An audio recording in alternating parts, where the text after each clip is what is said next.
নমস্কার বন্ধুরা, ফুডি পম্পা চ্যানেলে আরও একবার আপনাদের স্বাগত।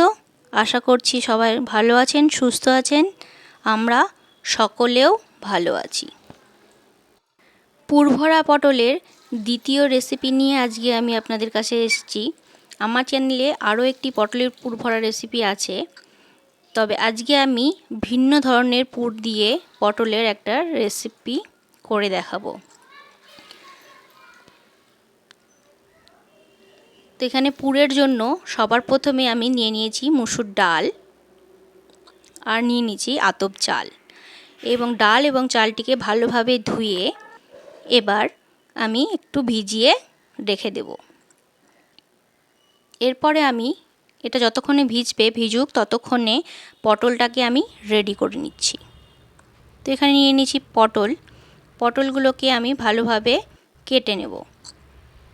তো পটলটা কীভাবে কাটবো আমি দেখিয়ে দিচ্ছি। পটলের প্রথমে দুই সাইডটা ভালোভাবে কেটে নিয়ে এভাবে চেঁচে নিব। পটলটা চোচা ছাড়ানোর কোনো প্রয়োজন নেই, এরকম আস্তে আস্তে আলতোভাবে চেঁচে নিলেই হয়ে যাবে। আমার চ্যানেলে যারা নতুন, যারা এখনও চ্যানেলটিকে সাবস্ক্রাইব করেননি, তারা অবশ্যই চ্যানেলটিকে সাবস্ক্রাইব করুন এবং পাশে থাকা নোটিফিকেশান বেলটাকে অন করে রাখুন, যাতে পরবর্তীতে আসা ভিডিওগুলো আপনাদের কাছে খুব তাড়াতাড়ি পৌঁছে যায়। তো এইভাবেই আমি পটলটিকে চেঁচে নিলাম। এইভাবে আমি সব পটলগুলোকে আগে চেঁচে নিব। ভিডিওটি ভালো লাগলে লাইক করবেন। আপনাদের একটি লাইক আমাদের ভিডিও তৈরি করতে মোটিভেট করে। তো ভিডিওটি প্রথম থেকে শেষ পর্যন্ত স্কিপ না করে দেখতে থাকুন আমি কী ধরনের পুর ইউজ করছি। এর আগের দিন আমি যে পুরটা ইউজ করেছিলাম, আজকে আমি একদম সম্পূর্ণ ভিন্ন ধরনের পুর ইউজ করব। তো আমি পটলটাকে এভাবে চেঁচে সবগুলো পটল ধুয়ে নিয়েছি। এবার পটলটাকে মাঝখান থেকে এইভাবে কাট করে নেব।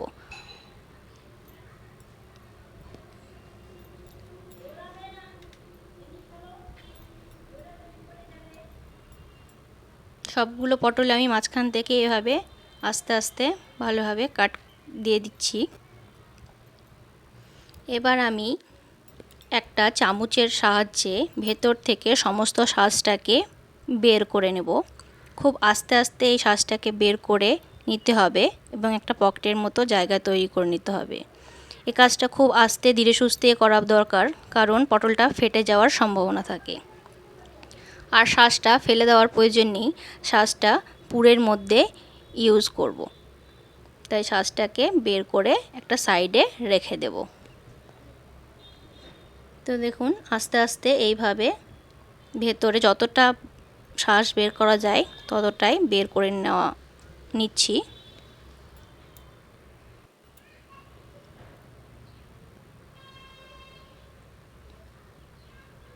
তো দেখুন বন্ধুরা, সমস্ত শাঁসগুলো আমার বের করা হয়ে গেছে। এবার আমি পুরটা তৈরি করে নেব।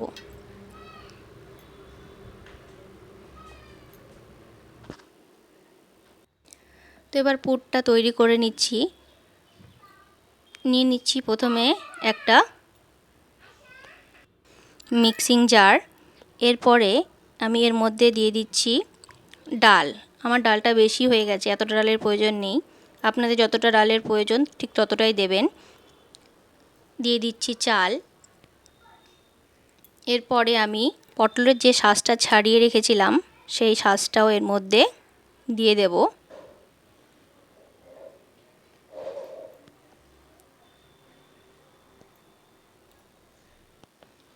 এরপর আমি এর মধ্যে দিয়ে দিচ্ছি রসুন কোয়া এবং কাঁচা লঙ্কা।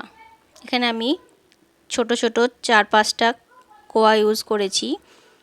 এবার আমি এটা মিক্সিতে পেস্ট করে নেব। এখানে জল দেবেন না, একটা থিক ব্যাটার তৈরি করতে হবে এবং এটা ঘনত্ব থাকবে এই রকম। খুব একটা স্মুথ পেস্ট তৈরি করা যাবে না, একটু দানা দানা থাকবে, সেভাবেই বেটে নিতে হবে। এর মধ্যে শুধু অ্যাড করব লবণ এবং হলুদ। আর কিছু আমি এর মধ্যে অ্যাড করব না, কারণ এর মধ্যে সব কিছু দেওয়া আছে আগে থেকেই, লঙ্কা দেওয়া আছে, তাই আমি ঝালটা ইউজ করব না। আপনারা যেমন ঝাল খান তেমনই ঝালটা ব্যবহার করবেন। এবার আমি পুরটাকে পটলের মধ্যে দিয়ে সব পটলগুলোকে ভর্তি করে নেব। খুব বেশি করে পুর দেবেন না, না হলে পরে ভাজার সময় বেরিয়ে আসবে। ঠিক যতটা দরকার একটু চেপে চেপেই দেবেন, দিয়ে একটা ফ্ল্যাট মতো বানিয়ে নেবেন। এভাবে আমি সমস্ত পুরগুলো তৈরি করে নিচ্ছি এবং এই পুরটা তৈরি করার সঙ্গে সঙ্গেই পটলগুলোকে ভেজে নিতে হবে। তার কারণ এর মধ্যে লবণ দেওয়া আছে, যার ফলে এক পুর থেকে জল বেরিয়ে আসতে পারে। তাই পুরটা ভরার সঙ্গে সঙ্গেই পটলটাকে ভেজে নিতে হবে। আমি পুরটা ভরার সঙ্গে সঙ্গেই পটলগুলোকে ভেজে নিচ্ছি। আর যে সাইডে পুর ভরা থাকবে সেই সাইডটাই প্রথমে তেলের মধ্যে দিতে হবে। তার ফলে পুরটা পটলের সাথে খুব ভালোভাবে সেট হয়ে যাবে। এক পাশটা হয়ে গেছে, এবার আমি অপর দিকটাও ভেজে নিচ্ছি। এক সাইডটা খুব ভালোভাবে ভেজে নেওয়ার পরে অপর দিকটাও ভালোভাবে ভেজে নিতে হবে। এটা খুব বারে বারে পাল্টে ভেজে নেওয়ার প্রয়োজন নেই। একটু ধৈর্য ধরে মিডিয়াম টু লো হিট রেখে এটাকে একটু সময় ধরে ভেজে নিতে হবে, তাহলেই খেতে খুব ভালো লাগবে।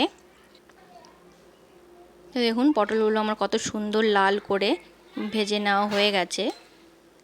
পটলের পুরগুলো আমার একটাও পটল থেকে বের হয়ে যায়নি। খুব সুন্দরভাবে পটলের ভেতরে পুরগুলো রয়েছে।